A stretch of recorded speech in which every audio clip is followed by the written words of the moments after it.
Actividad número 7. El lenguaje.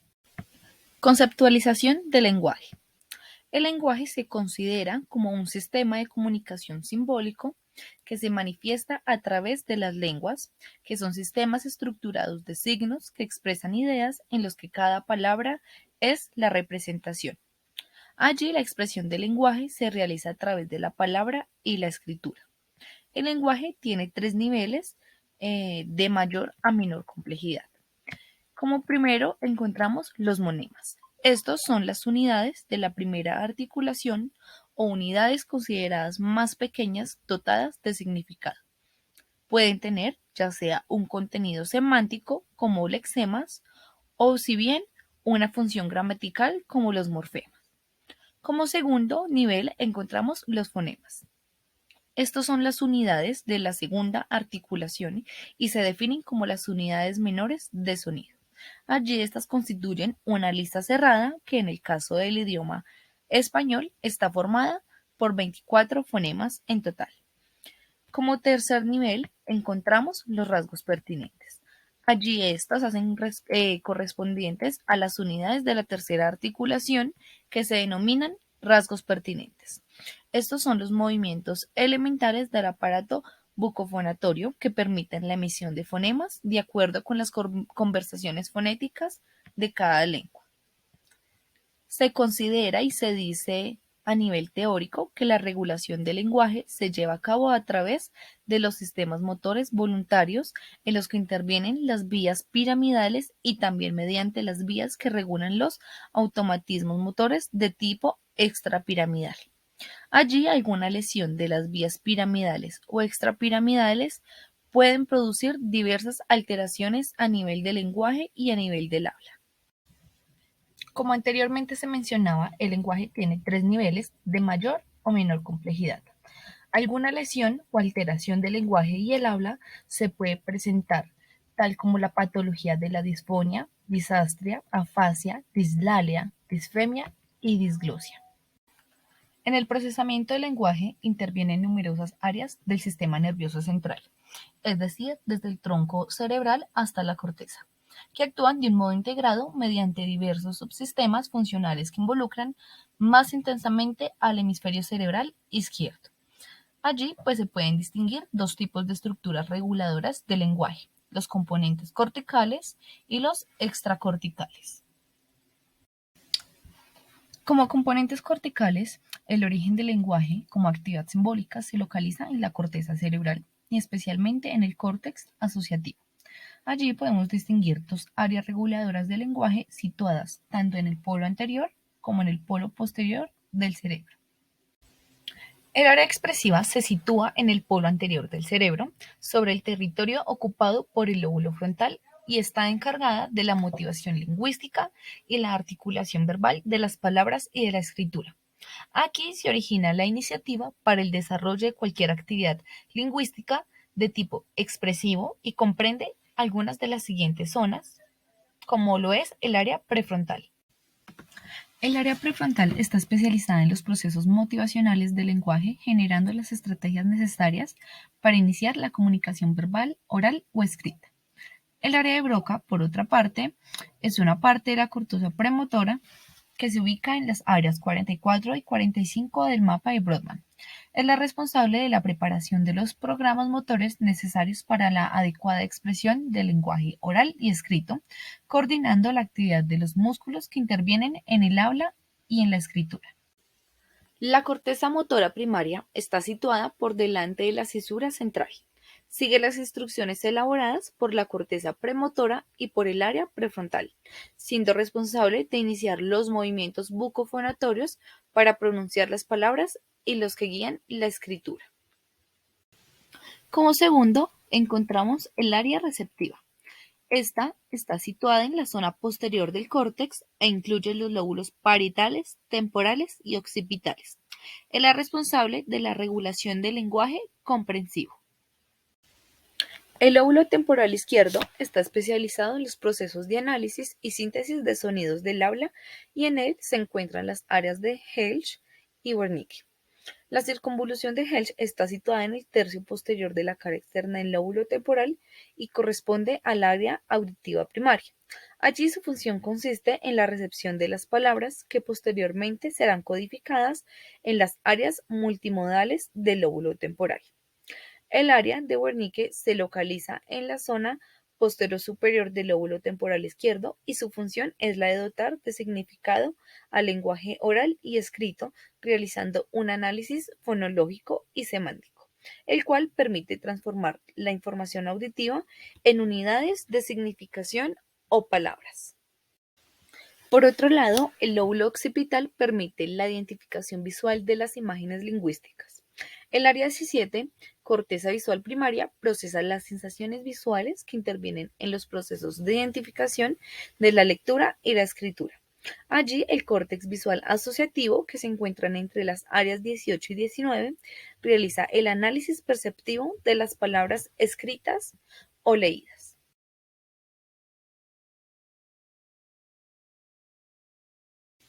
Allí el lóbulo parietal es una zona de integración de los estímulos, tanto visuales, auditivos, los cuales dispone de dos áreas de gran importancia para el lenguaje, como lo son uno, la circunvolución supramarginal en el área 40 y la circunvolución angular en el área 39. Ambas están situadas en la zona posterior del lóbulo parietal izquierdo y desempeñan conjuntamente una importante función de integración multimodal de la información sensorial, así permitiendo la comprensión del lenguaje lectoescritor. La circunvolución angular es el centro de la lectura, responsable de coordinar las informaciones sensoriales para así poder albergar los modelos visuales de letras y palabras, convirtiendo los estímulos visuales en formas auditivas adecuadas. A continuación podemos evidenciar las principales áreas del lenguaje en el hemisferio cerebral izquierdo. Allí logramos ubicar, por ejemplo, en el número 3, el área motora primaria, en el número 7, por ejemplo, la corteza visual asociativa, en el número 1, el área prefrontal, en el número 2, el área de Broca, y así sucesivamente. En los componentes extracorticales, es necesaria la puesta en juego de diferentes estructuras situadas tanto en la sustancia blanca como en la sustancia gris del interior cerebral. Allí, el cerebelo y tronco cerebral permiten el proceso de elaboración del lenguaje oral y escrito para que éste sea de un modo fluido y preciso. El fascículo arqueado es un haz de fibras de sustancia blanca que interconecta las áreas de Broca y de Wernicke, facilitando la sincronización del lenguaje compresivo y expresivo. Por otro lado, el tálamo interviene en la red asociativa que conecta entre sí las áreas del lenguaje comprensivo y expresivo a través de varios núcleos talámicos, que tienen una excepcional importancia en la regulación del lenguaje. Allí, el núcleo pulvinar es responsable de coordinar la actividad de las zonas corticales del habla, integrando las aferencias visuales y acústicas. Los núcleos geniculados son responsables del procesamiento inicial de los sonidos lingüísticos. Algunas lesiones talámicas pueden provocar manifestaciones afásicas. Ganglios basales. Estas son estructuras como el núcleo lenticular y el putamen y el núcleo caudado intervienen en la regulación de la fluidez del lenguaje oral y en la coordinación de las secuencias motoras del lenguaje tanto oral como escrito. Sus lesiones pueden producir diversas alteraciones lingüísticas como la pérdida de la fluidez o hipofonía. Por otro lado, el cerebelo es el responsable junto a los ganglios basales de coordinar la fluidez de los movimientos de articulación del lenguaje oral y de la escritura. El neocerebelo está especializado en la ejecución de movimientos precisos que intervienen en la articulación de los sonidos del lenguaje. Las lesiones cerebelosas producen disartrias caracterizadas por el habla escandida. El tronco encefálico es una vía de paso que contiene las fibras motoras facilitadoras de la correcta transmisión de las referencias motoras del lenguaje y también es responsable de dotar de suficiente nivel de alerta al organismo para así permitir la activación lingüística gracias a los centros de la formación reticular que alberga. Modelos teóricos del lenguaje. Como primer teoría hablaremos sobre la conductista. La teoría conductista del aprendizaje representó el primer intento de proporcionar una explicación al desarrollo del lenguaje, exponiendo los procesos del aprendizaje en los niños. Skinner, en 1957, fue el principal exponente de la idea de un comportamiento. Una vez reforzado, continuará especialmente después de un refuerzo o un premio. Según esta teoría, en los primeros estadios, los niños reproducirán todos los sonidos de todos los idiomas y los padres reforzarían selectivamente a través de la atención o la aprobación, los que correspondían a la lengua nativa. El refuerzo puede ser verbal o físico. Este refuerzo selectivo daría como resultado la producción de las palabras. Es decir, una vez que el niño fuera capaz de hablar, podría producir una emisión. Por ejemplo, el niño podría decir pan y ser reforzado al recibir lo que el niño pide. En la teoría natista, el máximo exponente de esta fue Chomsky. Fue el primer lingüista que intentó explicar las propiedades estructurales universales del lenguaje, llevándolo a examinar los procesos de adquisición del mismo. Según sus teorías, existen reglas universales que podrían diferenciar entre oraciones gramaticales y las no gramaticales en cualquier idioma. Este propuso dos niveles de reglas, uno que contendría las de aplicabilidad más general y otro que contendría manifestaciones específicas de las reglas generales. Estos dos niveles se corresponderían con lo que denominó estructura profunda y estructura superficial del lenguaje. Este proceso de especificación fue llamado generación por Chomsky. Dado que las reglas de la gramática generativa serían universales, sería lógico asumir que, pues, que todo el mundo aprende el lenguaje, este debería considerarse una capacidad innata, es decir, algo con lo que todo el mundo nace. Por ello, Chomsky postuló la existencia de un mecanismo que denominó DAL. Este hace referencia al dispositivo de adquisición del lenguaje, que estaría preparado para producir una gramática del lenguaje capaz de generar oraciones comprensibles. También es necesario considerar la distinción que hizo Chomsky entre la competencia y la actuación lingüística. Es decir, la competencia se equipara al conocimiento de las reglas de la gramática, mientras que la actuación sería la producción realmente emitida. La teoría de Vygotsky no solamente abarca el desarrollo del lenguaje, sino también el de otros procesos mentales superiores, incluyendo todas las formas de inteligencia y a su vez de memoria. Su primer trabajo teórico ha influido en los estudios sobre el desarrollo cognitivo infantil, especialmente sobre los procesos de memoria, la solución de problemas y la relación que hay entre el lenguaje y el pensamiento. Allí el desarrollo del niño en el lenguaje hablado, escrito y de los sistemas numéricos es equiparado a los cambios culturales en el uso y dominio de esos sistemas de signos. La teoría de Vygotsky descansa sobre la premisa fundamental de que el desarrollo tiene un lugar en un nivel social, dentro del contexto cultural. Es decir, así el niño interiorizaría los procesos mentales que inicialmente se harían evidentes en las actividades sociales, pasando del plano social al individual. La teoría de Brunner se dice que este desestimó la imitación como lo innato y centró sus estudios del origen del lenguaje en la interacción social. Para ello, introdujo el concepto de LAS, Language Acquisition Support System, o el sistema de apoyo para la adquisición del lenguaje, y mantuvo que el niño aprendería a hablar a través de la interacción con la madre. Propuso una predisposición que el LAS pudiera actuar semejante a la de Chomsky, que se mencionó anteriormente, que precisa un marco interactivo para funcionar. Este consideró que deben darse marcos de interacción social adecuados para que tenga lugar el aprendizaje y llamó a esto andamiaje. La perspectiva neuropsicológica habla, si bien en cuanto a que todas estas teorías procuran explicar el modo en el que se produce la adquisición del lenguaje en su interacción con el medio. El modelo neuropsicológico aporta la relación que se produce tanto en la adquisición del proceso como el desarrollo de las estructuras neurofisiológicas que dan el soporte a la aparición del lenguaje.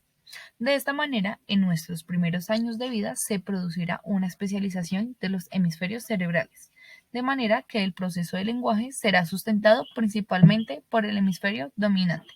Sin embargo, tanto la lectoescritura como el lenguaje requerirán que ambos hemisferios trabajen en conjunto para ser capaces de desarrollar un manejo adecuado de este proceso. Dentro del hemisferio izquierdo podemos establecer la existencia de un polo receptivo y un polo expresivo, a los que darán soporte diversas áreas cerebrales. Cada uno de estos polos se encuentran unidos por numerosas fibras asociativas, así permitiendo la comunicación entre ambas funciones. Dentro de estas vamos a ver cuáles son sus funciones y el sustrato neuroanatómico de cada uno de estos polos. El polo receptivo es el encargado de la comprensión del habla y la lectura. Este también se conoce como el polo posterior. Este será el encargado de recibir información y lograr entenderla, lo que implica la audición con la comprensión del lenguaje hablado y la visión con la comprensión del lenguaje escrito. Tradicionalmente se ha considerado que esta parte del lenguaje se desarrollaba en el área de Wernicke, situada en el lóbulo temporal izquierdo, aunque actualmente se sabe que para una buena comprensión del lenguaje hablado y escrito es necesario que se encuentren implicadas la corteza primaria auditiva, la corteza primaria visual y el giro angular, así como estructuras subcorticales. Todas estas áreas en conjunto permitirán la decodificación, comprensión del contenido y comprensión contextual o pragmática tanto del lenguaje hablado como el escrito. Por otro lado, el polo expresivo, o también conocido como el polo anterior, es el encargado de la expresión del habla y escritura. Este será el encargado de poder expresar el lenguaje, ya sea a través de la fonación o articulación verbal o de la escritura.